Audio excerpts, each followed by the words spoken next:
Good morning, everybody. Thank you so much for being here. Welcome. My name is Matt DeLeon. I am the South American agent with the agency MusicWorks International, and I'm also the program manager for Anyone Can Book a Gig. Before we start, I would like to thank Jen and Jesse and the team for their ongoing collaborations in these efforts with us. And also thank Javon Jackson for taking the time to be with us this morning here. I'd also like to shout out the MusicWorks team that are here today, Eamon and Rachel. And since we don't have a lot of time, I'm just going to get right into it. So, as I mentioned, we are MusicWorks International, which is a traditional booking agency that represents a lot of the top talent in jazz music today. The agency was started by our founding director, Catherine McVicker, who has represented who's who of jazz artists over the past 30 years or so. And during the pandemic, the project Anyone Can Book a Gig emerged. What is Anyone Can Book a Gig? Anyone Can Book a Gig is a curriculum that started off as a self-guided online course that teaches students how to book themselves. An interesting part about the agency is that most of us are musicians. I'd say like 95% of the team are musicians who have toured, arranged music, learned how to play repertoire, and learned the technique of actually like playing songs and pieces. However, one of the common things that brought us together and one of our observations, having studied in various different contexts throughout the world and throughout the country, is that we've all realized that job preparation is not something that's necessarily stressed in a lot of university environments. So anyone can book a gig is kind of our answer to those sets of challenges. It is unique compared to some other music business textbooks in the sense that we focus exclusively on how to book shows and all of what that encompasses. So it takes students through the very beginning preparation stage all the way up into actually talking to promoters, learning how to negotiate, learning how to work with contracts and writers, and put this theory into practice and lay that groundwork for a sustainable touring and live performance career. As I mentioned, it started off as an online self-guided course. Now it's a book that's in three languages, in English, French, and in Spanish. And more recently, it's been developed into several different live teaching models. And that is why we are here today with Javon Jackson. Javon is the director of the Jackie McLean Institute at the University of Hartford's Hart School of Music and is an incredible jazz musician, saxophonist, composer. The list goes on and on. And he started playing saxophone at the age of 10. In 1986, he left Berklee College of Music to start playing with no other than Art Blakey and his Jazz Messengers. Javon made his recording debut in 1991 alongside Elvin Jones, and since then has been one of the most important figures in jazz music today. So thank you very much, Javon, for being here. You were one of the first people actually to adapt this curriculum into an undergraduate and master's setting at an actual conservatory of music. So I wanted to start this conversation off by asking you, what are some of the challenges that you think students face after graduating from programs like Hart, specifically in regards to finding gigs and knowing how to empower themselves to do that? And how do these challenges compare to the ones that you faced when you were starting out? Well, thanks for the welcome. Good to be with all of you. I think there's some similarities as to when I was a young professional trying to get performance opportunities for myself and the students that are trying to do the same today. A lot of it comes to confidence. A lot of it comes to some sort of a self-help, how-to type book. I liken it to as jazz musicians, there's a real book and there's a fake book. Well, we need a real book for students that are trying to get opportunities. And when Catherine came to me, she has known me for quite some time, and she actually has booked gigs for me overseas in concerts. But she knew at the time I was largely doing it on my own, and so she wanted me to basically go through this curriculum that she had from a perspective as a professional, and some of the rigors and some of the challenges and also opportunities that one has when they're booking for themselves. So I went through it chapter and verse, and I wholeheartedly embraced it because it's all the things that I am impacted by, excuse me, as someone that books for myself. And I think one of the things that students need to think early is how to describe oneself, how to uh, make a pitch for yourself. And as musicians, I can speak for myself. It's very hard to talk about yourself. As Art Blake used to say, you have to be willing to toot your own horn. And a lot of us, including myself, at certain junctures in my life, had a difficulty in tooting your horn. So this allows you to look at oneself and to start being able to describe what kind of musician you are, what kind of music that you play, and to provide that in a framework as you go out and try to build relationships with presenters, club owners, and all situations. So there just isn't anything really out there like this. And a lot of jazz studies departments, including the one that I'm the director of, I felt that that's an area that we could strengthen ourselves in to help students understand the process with trying to go out and get performance opportunities. We work really hard on C7. We work really hard on learning songs. We work really hard on making sure we can play in all keys, hopefully, and playing with the metronome and staying in tune. But after you do all that, then where are you going to play?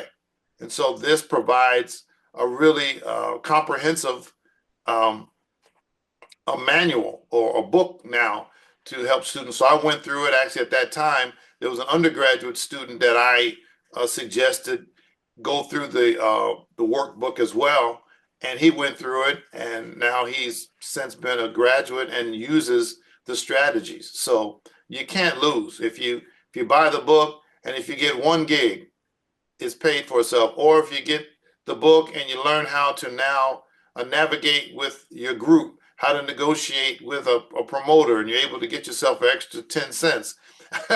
Being sarcastic here, but whatever that opportunity helps you, the book can't hurt. And I just think that something like this that's coming from a person like Catherine, who has had a successful career as an agent, and she's booked the likes of the late Mr. Wayne Shorter, God rest his soul, and all the other artists that she booked today, without going through a bunch of names. But I think that gives the cred. And also, I think we should mention too that Catherine had a career herself as booking her own self as an artist in the Boston area. So all of the strategies in the book work. And I think that it is imperative for us to help the young people because there's more young people than ever, and in some ways less places to play. So the more we can help them with flexibility to work at, whether it's a coffee house, whether it's a library, whether it's a Montreux Jazz Festival, whether it's the Vanguard, all these different situations, just to make it available, this process. That all of the other artists that we might mention are in the book. There's pictures of an Emmett Cohen. There's pictures of all these different folks who are utilizing or have utilized these strategies to have a career. Absolutely. And I really like what you mentioned, what Art Blakey said about tooting your own horn. I mean, these skills are just like practicing how to play over C7. These skills are skills that you have to practice as well. I remember, well, I've been working as an agent for the past 3 years or so and kind of putting playing aside, but I had an opportunity to play recently where I had to pitch myself for the first time in a very long time. And I realized just how out of practice I was from doing that, because it is a skill that you have to develop, that comfort in being vulnerable and actually being able to describe yourself. So I thank you for those comments, Javon. I'm wondering how the material has been received by the students and how have you seen them apply it into the real world? Well, in my situation, they embrace it wholeheartedly, and they use it, and I help them apply it into their practice. So we'll send an email to an artist that, just for an example, okay, you want to write to someone just to say I'm a fan of your music, and I was curious if time allows, could you offer feedback to me on X, Y, and Z? And they've done it. They've gotten feedback from artists. Now, some of the students pick. I tell them to go wish list. So some of them have picked Taylor Swift. Well, they've never got a response. But then another one has picked Ron Carter, and of course, luckily, I have a close relationship with Ron. He's that kind of person. He's made himself available. So it works, but the idea of just being able to write your thoughts down and organize, which is really what it takes, it's a little different. Again, in some years ago, for myself, well, if I went on tour with Art Blakey, I would meet the promoters. Or if I toured with Elvin Jones or Freddie Hubbard or these different people, Cedar, I would meet the promoters and then I could establish a relationship firsthand. But for those of us today that don't have it that way, this is also an opportunity for you to be able to craft some kind of email. And there's a phraseology, there's a methodology, excuse me, to how you reach out to people and say what you say, and also appreciate that you're probably going to get a no, because no just ultimately means not today. Well, you have to reframe that. Even like getting gigs, a lot of times we take things so personal, and nothing is personal. At this point, I've lived a little bit. Nothing is personal. That's what I believe. Everything is business. Nothing's personal. But that's another conversation. But the idea of reaching out and getting the feedback that you need to hear to empower yourself to try again. And you build these relationships, and over time, you can get a venue. I've had so many fellow jazz musicians that would look at me and say, well, Javon, you'll never get a gig at the Playboy Jazz Festival. It's not true. All these venues that I've worked at, I've booked them myself. Playboy, Monterey, down the road, Newport, all of them booked myself. There's a process to it, and it's just like practicing. You got to get up every day, and each day it gets a little bit better. And again, as long as you don't take it personal, and as long as you're also able to look at your competition, not hate on the competition, look at the competition and see what the competition is doing that you may be not doing. And also, what is it that you're providing that will provide a resource, a financial resources to the venue? Quick story. When let me see, this is a long time ago, but the first time I wanted to work at the Village Vanguard, I went to, at that time, Lorraine Gordon, God rest her soul, and I asked her about an opportunity to play in the Village Vanguard. Well, the first thing she said, well, who's in your band? I won't say the names that I mentioned. She said, I can't give you a gig with those names. You got to go give me some names. So I come back to her 2 days later after speaking to Ron Carter and Kenny Barron. Immediately I get a gig. So what is it? It's not personal. She's got a club to fill. So it's dollars and cents. So once you figure out that's really what it is, then you have to try to build your brand and build the group around you to make yourself viable. Yeah, I definitely agree. And that's one of the things that we stress with all the students that we work with is that when you enter into a business transaction with a promoter and a venue, there's two equal sides. The artist has to do just amount of work as the venue promoter, because it's not a transaction per se. It's actually like a business partnership. When you're booking these gigs, you're entering into this business partnership together. And so it's very important to do the work on the artist side to promote the show and to make sure that it's a successful experience for everybody. So jazz music in general is a relatively new music in the scheme of time, and jazz education is even newer, right? So I'm wondering what your thoughts are about why this business part isn't generally talked about in a curriculum. We just don't think about it. Uh-huh. We're kind of a self-absorbed, and I'm using this in a rhetorical sense about our music, but we're kind of self-indulgent. We're so concerned about how well we play, which is extremely important, that we don't think that the artists that we love didn't look at this as a business, and they absolutely did. I mean, I'm fortunate to have had relationships with some of the incredible artists that we're talking about, whether it's like I said, Art Blakey. I mean, I still fortunate, knock on wood, to speak to Sonny Rollins regularly, and it's all business. And the same things that we're dealing with now, there's certain different things now with social media and having to post if you desire to, or if you are involved in Facebook or Instagram or TikTok or some of those other kind of things. That's another way to push your brand, but still there has to be a process by which you have to use to make yourself available and to get out there and find the individual that we all are. None of us are the same. People would say, okay, you sound just like this person. Well, no, no one sounds like anybody.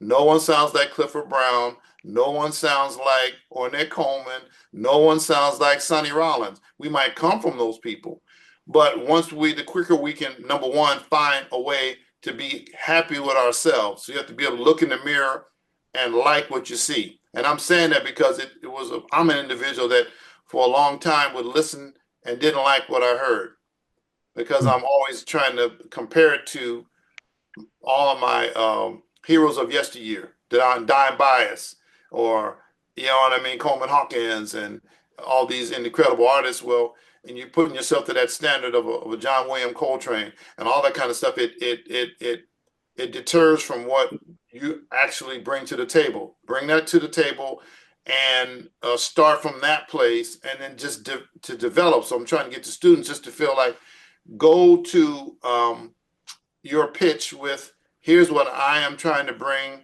And then obviously there's a way you describe yourself, but a lot of it is just feeling more comfortable with what we do. But again, as jazz musicians, I think a lot of us feel like there's certain things we don't want to do, or I play really well, that should be enough.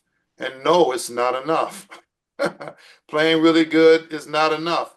It's not, I mean, you're not in a situation where you can just walk on stage, play for 45 minutes, leave, not introduce the group. That worked for maybe one or two people, but that doesn't work anymore. So you have to be able to articulate and communicate and build relationships. And that's the other thing is, we all know this. We don't do business with anyone that we don't like, right? You don't go to any establishment if you don't like the way they're treating you. So you have to be in a good relationships with folks, and once they like you, they will do business with you. Doesn't mean you have to do anything outside of the box than your normal personality, but it does mean that, yes, there's a process by which you build relationships, and over time, whether it's a club or whether it's a local situation, they will look to allow you to present in their venue. Absolutely. I mean, as we've developed this material over the past few years, I've always this idea has come to mind that a preliminary section could be just learning how to become comfortable with oneself, and really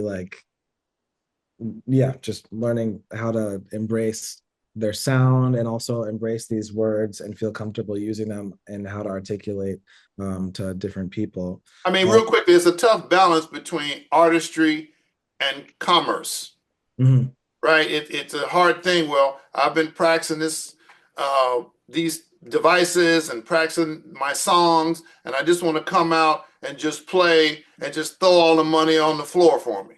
That's really not how this works, because there's a commerce. And so you have people who are paying for something. So it doesn't mean you have to completely adjust wholeheartedly, but there is, and I got a lot of friends older than me that are still with us that think like this. Well, man, I should be just like Picasso. You pay a certain amount of money and you get to watch Picasso paint, and you pay your money and you're just honored to be there. And those people don't work very much, but those concepts are still there. So you have to figure, I want to pay my rent. I want to have a car, maybe. I want to eat food. So these basic concepts, as silly as it sounds, you have to make a decision. And the professionalism and this way of connecting is what we have to help our students realize, that entitlement will not get you a gig. There has to be a certain sense of humility and what you're offering. And yes, you will have sometimes the promoter or a booking agent uh, talk to you in a way that seems a little bit degrading to your artistry. Again, don't take it personal.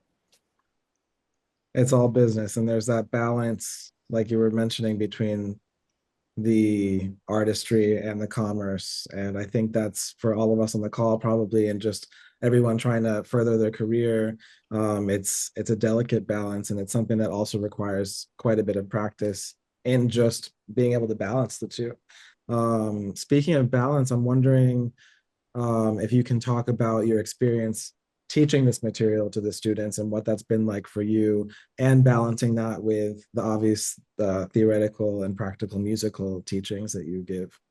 Well, there's been no negativity from the students that I uh, bring this to them in we have a jazz business seminar, and maybe they trust me, but they tried it and they're able to get opportunities. And in my area, a lot of times folks will contact the department looking for people that might want to play at a golf course or might play a wedding, excuse me, might want to play a Christmas party, New Year's Eve. I just pass that over to these individuals and say, use the strategies in the book to either get the gig or lose the gig. It's really going to be up to you. Richard Davis, the great bassist, that was my man. I used to work him a lot over the years, and he had a beautiful phrase he used to say: "You're young, you're talented, and good looking. The only one that can screw it up is you." So that's the same advice I give them, and from there, it's up to you to kind of see how it will work for you. And again, it's flexibility and appreciation of the opportunity, a little gratitude along the way. And the students, again, I've already bought, I don't know, 10 or 11 books for next semester. Students are already looking forward to it. Some of the undergraduate students are already using it. They've been really enjoying it. And what's great is you guys. Hello? Let's just make sure everyone's muted. Okay. And you get a link and you follow the link, and the link gives you a weekly, somebody's got their, anyway, you get this link and you follow the link, and it's a weekly process that helps you better understand this aspect of the music. Absolutely. And we're constantly developing that on our side too, just what's the most effective way of delivering this material and actually putting it into practice, whether it be booking a gig, booking a tour, etc. Javon, thank you so much for taking the time. I'm going to open the floor now, since we don't have much time left, to see if any of the people who have joined us today have any questions. If so, feel free to put it in the chat. Feel free to raise your hand and we can unmute you and ask those questions. And if not, we can keep talking. I see Jean Perla. Hello, Jean.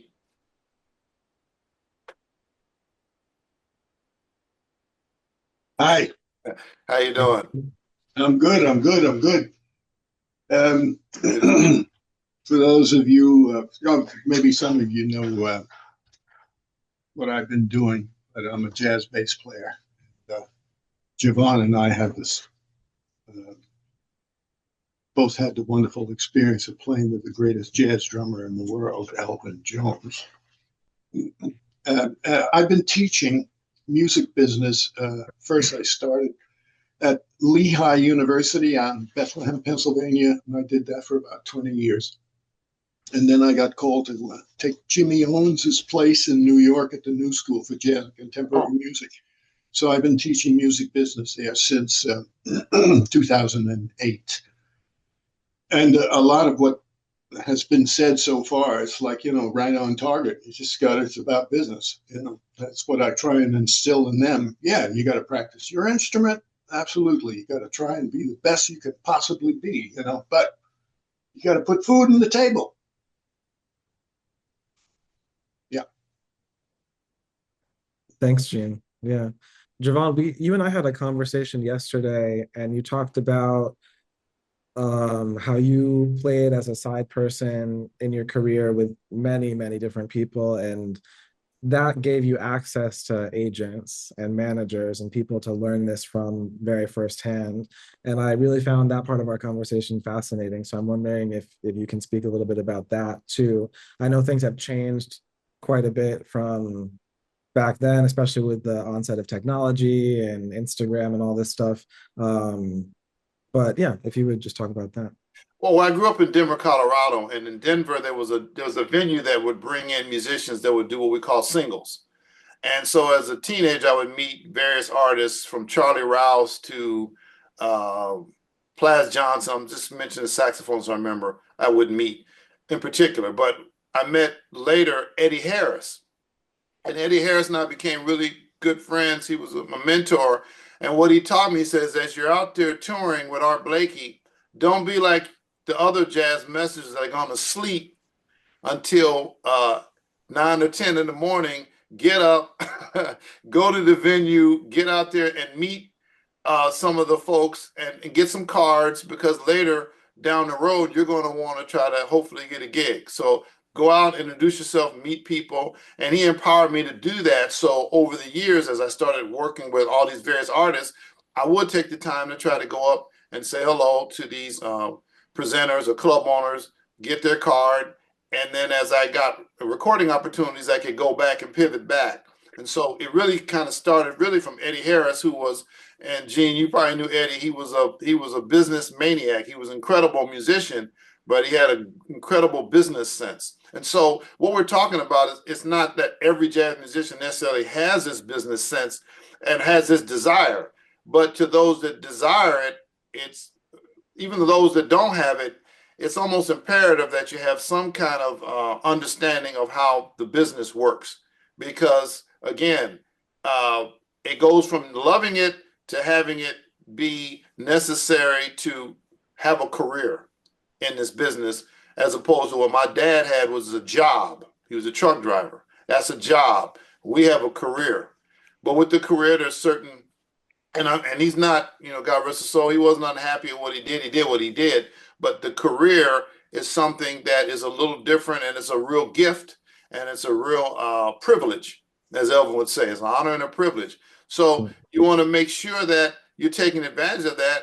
And as you go out and meet individuals, that was my way. But even today, a young student can go to a club in their neck of the woods or in their locale and introduce themselves, let them know what kind of group they like to bring, and see if there's a major group that comes in, a major artist on the weekend, if they can perform somewhere on an off night. Or, I mean, everyone, well, not everyone knows how Pat Metheny did it. He just got in the car and he just started going to venues and said, who's in the club tonight? Okay, I'd like to perform for you. I mean, I don't really think I'm paraphrasing too much what he did.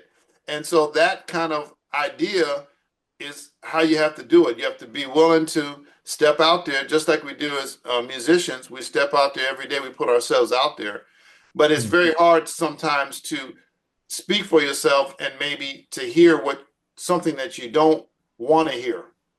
And to that, I would say, again, once you put it out there, whatever comes back, accept it. It's not personal. Just like when we do, I'm sorry, when we do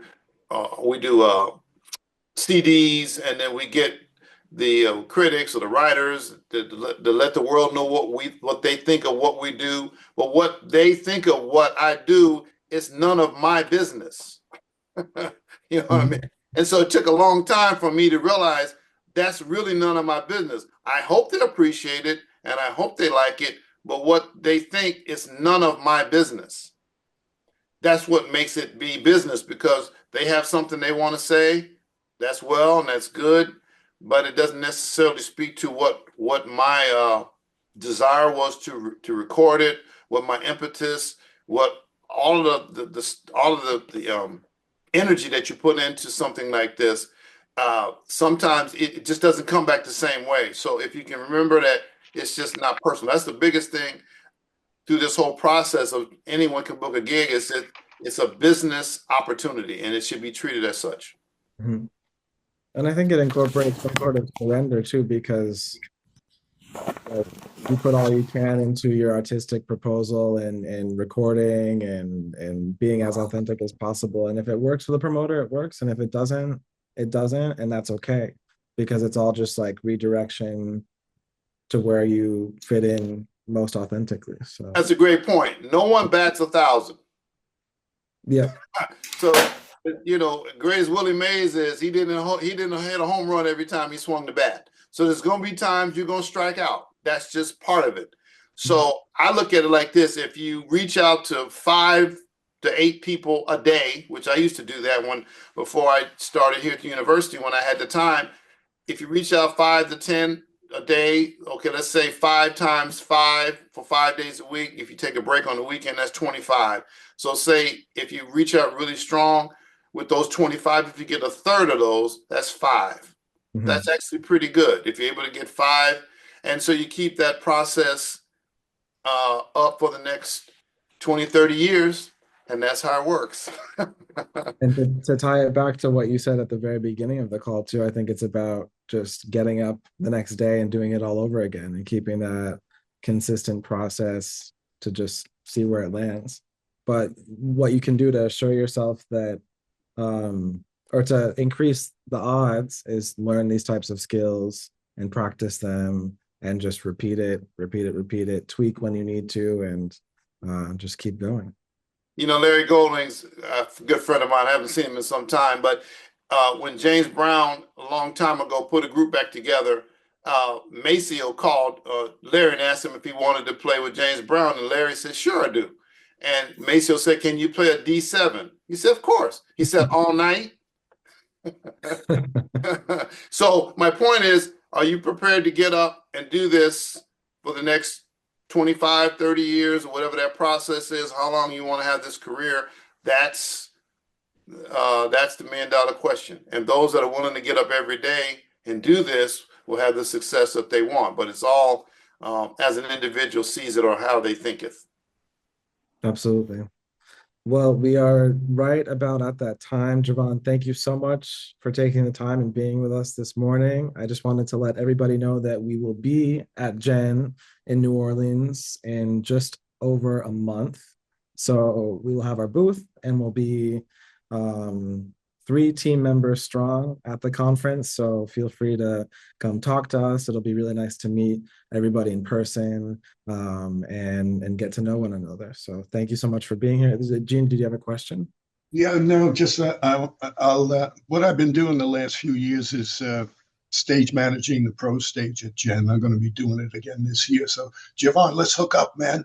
Have a beer or something, talk about it. Looky here, this guy Gene Perla was with Jones, Elvin Jones, Mr. Elvin Jones, on some very, very important records, man. And Elvin, having spent time with Elvin after Gene wasn't around, I know how Elvin thought about you, so I can relay that. And it's a shame that he's gone, and Keiko too. But yeah, he was a giant as an individual, but he was a giant of an intellect. People don't realize that Elvin was just a he was an intellectual. He was unbelievable. Yeah. Wow. Okay. Thanks so much, everybody. All right, thank you.